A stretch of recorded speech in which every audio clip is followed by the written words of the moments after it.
Gaza में हालात एक बार फिर विस्फोटक होकर चले हैं। इधर हमास के करीब 200 लड़ाके इजरायली सेना के चंगुल में फंसे हैं। नेतन्याहू किसी भी हाल में इन्हें जिंदा नहीं छोड़ना चाहते। सुरंग को कब्र बनाने का प्लान है। इसी बीच तुर्की और अमेरिका को लेकर भी गाजा से जुड़ी एक बड़ी खबर सामने आई है। इजरायली सरकार के प्रवक्ता ने कहा है कि तुर्की सैनिकों को गाजा तैनाती की इजाजत नहीं दी जाएगी, यानी कि गाजा में तुर्की सैनिक अब नहीं दिखेंगे। सरकार के प्रवक्ता ने कहा कि तुर्की सैनिक उस बहुराष्ट्रीय बल के हिस्से के तौर पर तैनात नहीं होंगे जिसका उद्देश्य इजरायली सेना की जगह लेना है। उन्होंने साफ कहा कि जमीन पर कोई तुर्की सैनिक मौजूद नहीं होगा। दूसरी ओर फिलिस्तीनी गुट हमास ने कहा है कि उसके लड़ाके राफा में सरेंडर नहीं करेंगे। ये वही लड़ाके हैं जो सुरंग में फंसे हैं और खबर है कि इजराइल इस सुरंग में सीमेंट और बारूद भर रहा है। नेतन्याहू सुरंग को कब्र बनाने का प्लान बना चुके हैं, यानी कि ऐसी मौत जिसके बारे में शायद ही पहले किसी ने सुना भी हो। अनारकली वाली मौत भी इसे कह सकते हैं।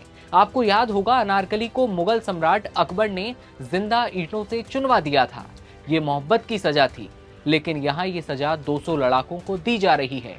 पूरी दुनिया में शायद ही किसी ने इतनी भयानक और जिंदा कब्र की खबर को देखा और सुना हो। लेकिन हमास के लड़ाकों के हौसले भी बुलंद हैं। गाजा के इजरायली कंट्रोल वाले राफा इलाके में हमास के लड़ाके इजराइल के सामने सरेंडर नहीं करने वाले। इसका ऐलान करते हुए हमास ने मध्यस्थों से 1 महीने पुराने युद्ध विराम को खतरे में डालने वाले संकट का समाधान खोजने का आग्रह किया है। हालांकि गतिरोध को दूर करने के उद्देश्य से एक प्रस्ताव के तहत लड़ाके एन्क्लेव के दूसरे इलाकों में जाने के बदले अपने हथियार सौंप सकते हैं। हमास की अल कसाम ब्रिगेड के रविवार को अपने बयान में लड़ाकों से भिड़ने के लिए इजराइल को जिम्मेदार ठहराया गया, जो अपना बचाव भी कर रहे थे। समूह ने कहा कि दुश्मन को ये पता होना चाहिए कि सरेंडर और खुद को सौंपने की अवधारणा ब्रिगेड में मौजूद नहीं है। ब्रिगेड ने संकेत दिया है कि ये संकट सीजफायर को प्रभावित कर सकता है। हमास के समूह ने कहा कि हम मध्यस्थों को उनकी जिम्मेदारियों से पहले रखते हैं। उन्हें युद्ध विराम की निरंतरता सुनिश्चित करने और दुश्मन को इसे तोड़ने के लिए बहाने बनाने से रोकने का सॉल्यूशन खोजना होगा। सीजफायर लागू होने के बाद से राफा में भीषण हिंसा हुई है। इजराइल की ओर से इस क्षेत्र में लगातार हमले भी किए गए और जो सुरंग बनी थी उसमें हमास के लड़ाके अब फंसे हैं। इधर अमेरिकी राष्ट्रपति ट्रंप की गाजा की युद्ध विराम योजना में एक अस्थायी अंतर्राष्ट्रीय स्थिरीकरण बल की स्थापना का आह्वान किया गया है, जो इजरायली सेना से गाजा की सुरक्षा का कार्यभार संभालेगा। तुर्की में अमेरिकी राजदूत टॉम बैरक ने हाल ही में कहा था कि तुर्की सेना इसमें हिस्सा लेगी। हालांकि इजराइल ने इसका विरोध किया।